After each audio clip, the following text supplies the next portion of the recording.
How did you start, man? Writing. Like my life? No, not your life. Tupac. No, writing as a writer. Oh, I see. Yeah. I started as a writer. Really, I was a high school kid in middle of nowhere, New York, small town, Mahopac, New York. I was a runner. I was a competitive runner. I ran in college, not very well. But I wanted to write for the student newspaper. And I didn't think it would be a big deal. And my kind of moment as a writer where I kind of broke through is I wrote a story for the Mahopac High School student newspaper. Cheerleading, sport or activity with a question mark. And I wrote this piece about how cheerleading really isn't a sport. And I wrote this story and it comes out and all the cheerleaders are surrounding me. And I'm just like the loser runner. Like nobody gives a crap about me. I've never kissed a girl at this point, nothing. And all of a sudden you're surrounded by all the cheerleaders and they're mad at you, but they all know who you are, right? They're paying attention to you. And you're like, oh, writing. Like you can have a voice with a pen. Doesn't matter if you're a singer or songer or whatever, like you can have a voice. And that really got me. And I went on to University of Delaware, wrote for the student newspaper, graduated in 94, got my first job as a food and fashion writer at the Nashville Tennessean. Was there for a couple of years. And then I became a baseball writer at Sports Illustrated. And that's when I really kind of blossomed covering sports. You know, this is when SI was like a huge, huge deal. 100%. And they would fly you anywhere and you'd cover games everywhere. And, you know, anyone would want to talk to you because you were SI. And that was my blossoming being as a sports writer. I'm still known mainly, almost exclusively as a sports writer. Right. Yeah. Right. Yeah. So you've been controversial from the very beginning. Cheerleading, sport or activity. Yeah. Like, what could be more controversial than that topic? Super I'm sure you didn't get a lot of female fans out of that, but it was a definite introduction to who you will become. Mm-hmm. Now, as a sports writer, what is the motivation? Like, are you a sports lover or you just found that lane? I would say I'm a person who loves writing, but always knew sports really well. Mm-hmm. Like to this day, I can probably tell you 90% of the 1981 New York Jets roster or the 78 Yankees or whatever. Like it's just how my brain works is sports. Mm-hmm. And I loved writing and just getting the chance to like, what I really love, whether it's Tupac or the Lakers or the 86 Mets or whoever, is like, as a writer, you get to ask questions that a normal person doesn't get to ask. You get to go up to someone, maybe the catcher whose mom was just diagnosed with cancer, and you can ask, like, what does it feel like? How do you feel in this moment? How is this affecting you? And it gives you an insight into people. And since I love sports, it allows you to go up to Derek Jeter and say, like, I will never play shortstop for the Yankees. What does it actually feel like to run onto the field? And if he gives you some kind of lame answer, you can say, no. I'm really being serious. Like physically, what does it feel like to go onto the field and play shortstop for the Yankees? It's just this amazing opportunity because you're a writer to be able to do that and probe into people's lives. It's like one of the greatest jobs I've never regretted. I have many life regrets. I've never regretted becoming a journalist. It's everything I want it to be. Nice. Truly. Nice. Yeah, truly. So you're living in your purpose. I am. I think so. Can you tell me in your own words, what drew you to write Showtime? And I'm going to get into the whole Showtime thing because, of course, it led to one of my favorite shows ever. What led you to write Showtime and then later on go to a book like Only God Can Judge Me? Yeah. So I grew up in New York. I grew up in a small town where nothing happened, right? Literally nothing happened. We had a deli, we had a couple of pizza places. I remember being a kid, and you guys are like from California, a lot of you, so you probably like experienced this in 3D, but I didn't. You'd watch TV and it'd be cold, you'd be tough in New York. And when you turn on, it'd be Lakers Celtics all the time, right? And I grew up, again, in a very rural, conservative world where people tended to root for teams like the Celtics, like St. John's over Georgetown, you know, like that kind of thing. I was drawn to the Lakers from the go, not even as a fan. The palm trees, they would always do like live from the Forum. It's the Celtics visiting the Lakers. Mm-hmm. And they'd show an outside stretch of like Santa Monica and the palm trees and the beaches. And then they go inside and you see the Laker girls. And there's Diane Cannon with Jack Nicholson, with Blair Underwood. And you'd see Magic. And Magic was just like glorious. Right. Like the 6'9", just like statue of joy. Huge smile, always smiling. The best smile I think anyone has ever had in humanity is Magic Johnson. He's still smiling to this day. Yeah. Magic's still smiling. He just has joy. He radiates joy. He does. And like you would compare him to Bird, and Bird always looked grumpy, you know, and like a wrinkled napkin. And Magic always looked like great. And I just love that. And it honest to God, like again, New York, freezing my ass off. LA. I remember actually when the Rams and the Steelers played in the Super Bowl, and I was a little kid, and the Rams quarterback was Vince Ferragamo. And I remember like they played in the Rose Bowl. I remember like the Rose Bowl with the palm trees, and like Vince Ferragamo was this really good looking guy with like the eye black, and he just looked cool. And it was always like California seems so cool and New York seems so not cool. Nah, us East Coast guys definitely fall in love. We do, with right? California. We do. Absolutely. It's because you grow up in it, like me, I grew up in New York City, and so it's like it's the concrete jungle. Or you're shoveling a You driveway. barely got a tree. Right. You know what I mean? Like you got to literally go to a park to see a tree in New York. You know what I mean? But out here, the sun is shining, the palm trees, it pulls you in, it sucks you in. I feel like for me, if I were to describe New York for someone, what it is to live in New York at its worst. We lived in New Rochelle, New York, right? Suburb city. And you'd walk your dog. You'd have to walk your dog. And it would snowed, and it was 2 days after the snow. So all the snow is ice slick, and it's yellow from dog piss. And it's 2 degrees outside. The wind is cutting you apart, and you're just screaming at your dog to freaking pee so you can go back inside. Yeah. That's New York to me. Yeah. Out here, it never snows. Yeah. It's great. Yeah, I love it. You got to go to the snow out here. You have to go to the snow. You do. Correct. You do. You do.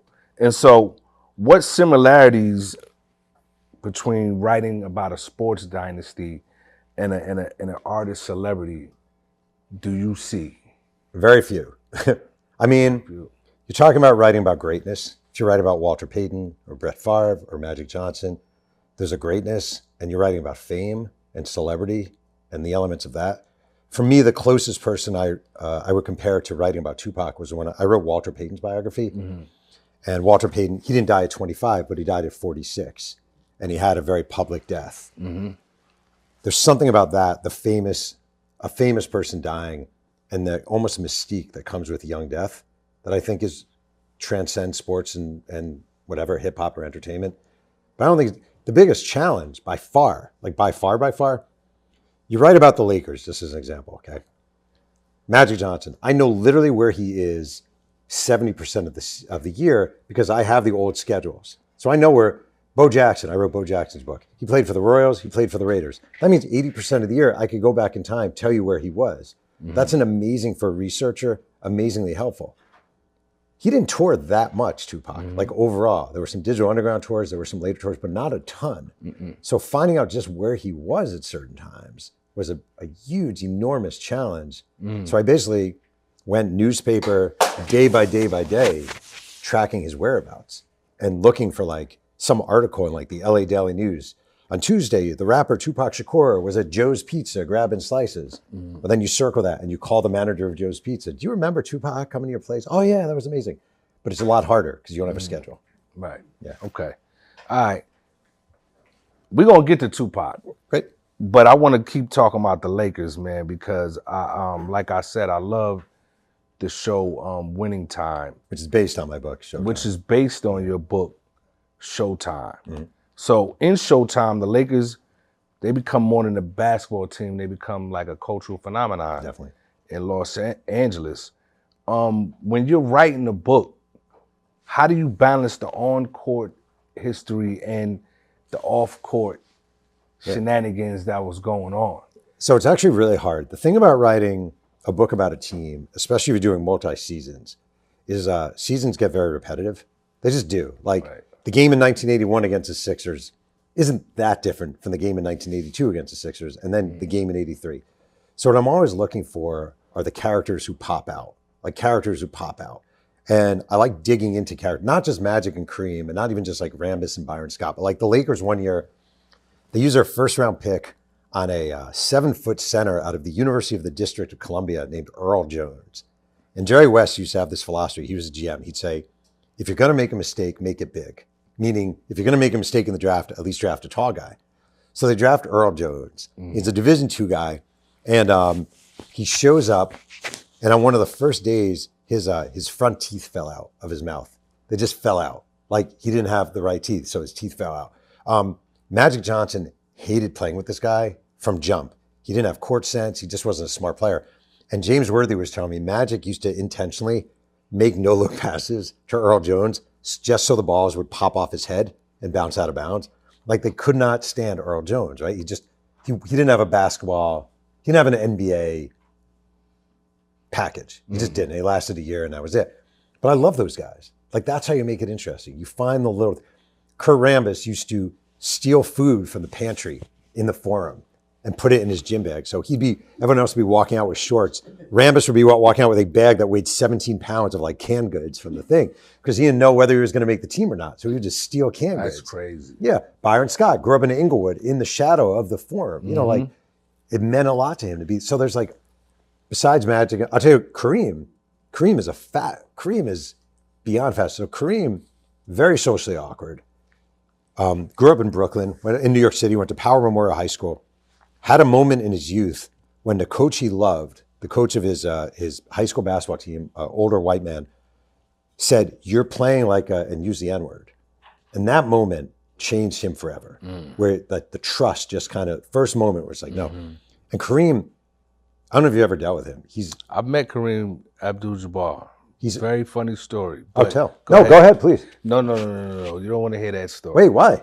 Oh, no, all right. He was, you'd probably agree. Like, I wouldn't say he's the most comfortable guy in social settings. Not at all. Right. And he used to, when the Lakers would fly, true story, and they would fly at the time commercial, right? They weren't flying private, they were flying commercial. Kareem, when they would get to the airport, LAX or wherever they were flying, would go into the bathroom with a book and literally sit in the stall for an hour or whatever time it was because he didn't want to deal with people. And it wasn't because he was a jerk. He came off as a jerk, but he was just standoffish because he was just socially awkward. He was uncomfortable. He was socially awkward. Correct. Individual, no doubt. Now, with Winning Time, the show that I loved. Me too. Everybody wants to know why it only lasted 2 seasons and why the hell did they ended it, them losing to the Celtics. Man, you said it. Someone said that was some bullshit, and I agree. We all agree. All right, so basically, first of all, Winning Time was probably the greatest thing to happen to me just as a professional. Like, they come... So when you write books, I've written 11 books, right? This is my 11th. When you write books, people come along and they option your book, which means some screenwriter or some production company would say, we want to make your book a movie or TV show. The first time this happened to me, I wrote a book about the 86 Mets. And someone offered me $30,000 to turn my book into a TV show. That's crazy money for I was like a young writer, $30,000. I'm telling everyone I know, man, my book is going to be a TV show. My book's going to be a TV show. That's the greatest thing ever. It never happened. Like, it just never happened. Everyone promises stuff and it never happens. And that happened to me time and time again. I never got 30,000 again. I would get like 2,000, 4,000.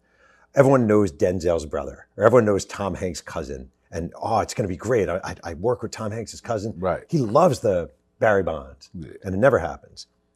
A screenwriter comes up to me and he's named Jim Hecht. And he said, I love this book and I really think it could be something. And I was like, all right. And I had no faith in it.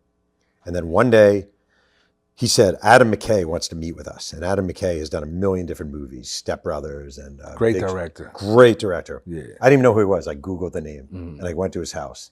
He's like, I really like this book. And I came home to my wife and I was like, this isn't going to happen. I don't think this is going to happen. I'm reading like the Hollywood Reporter. Someone sent me the link, Hollywood Reporter article. Adrian Brody agrees to star in book based on Lakers. And I'm reading the article. I swear to God, reading the article based on the book by Jeff Pearlman. And I'm like, wait, that's my book. John C. Reilly agrees to so-and-so. Jason Segel agrees to so-and-so. John C. Reilly was great as Jerry Buss. Buss, man, he killed that. I mean, to me, the master casting, there were 3 guys actually. Forget the obvious guys. Quincy Isaiah, who was a Division II football player out of Michigan, had never acted in anything before as Magic, just owned it, absolutely owned it. Solomon Hughes is Kareem. So Solomon was a 6'10" center at Cal about a decade earlier. Okay. So he had the size and he had the basket. Like most people on the not to give anyone away too much, they weren't the best basketball players around like the actors. Some of them were pretty good. And the guy who played Bird, Sean Patrick Small, was actually the second choice for the role. He's actually probably the best basketball player in the cast, and except for Solomon. And he was awesome. I thought those 3, just the casting of Magic, Bird, Kareem. Because you would think like, how do you cast those guys? They're so known. Yeah. So anyway, the show's going great. First season, amazing. I got to be in it. My kids got to be in it. Awesome. Second season, probably not as good, but still really good. And during this time, HBO was kind of cutting. And the people at the show are saying to me, I don't know if they're going to renew. And I'm like, how can they not renew? The show is great. Well, I don't know if they're going to renew. It costs a lot of money. So one of the things was Winning Time cost about the same as Game of Thrones to make. And Game of Thrones is an insanely expensive show, which had much better ratings than Winning Time. Right. So toward the end of the run, I got a call and they're like, it's getting canceled. And I was like, well, they're not going to have this. They're not going to end with the Celtics winning the title, are they? And that's how they ended Winning Time, with the Celtics winning. That horrible. Is fucked up. Oh, it cut my heart out. On the one hand, nobody wants to hear an author complain about only having 2 seasons of an HBO show. Like that'd be a pretty lame complaint, but it cut my heart out. It did cut my heart out. I've recovered. I know it did. It did. I It know sucked. it did. It sucked. Yeah.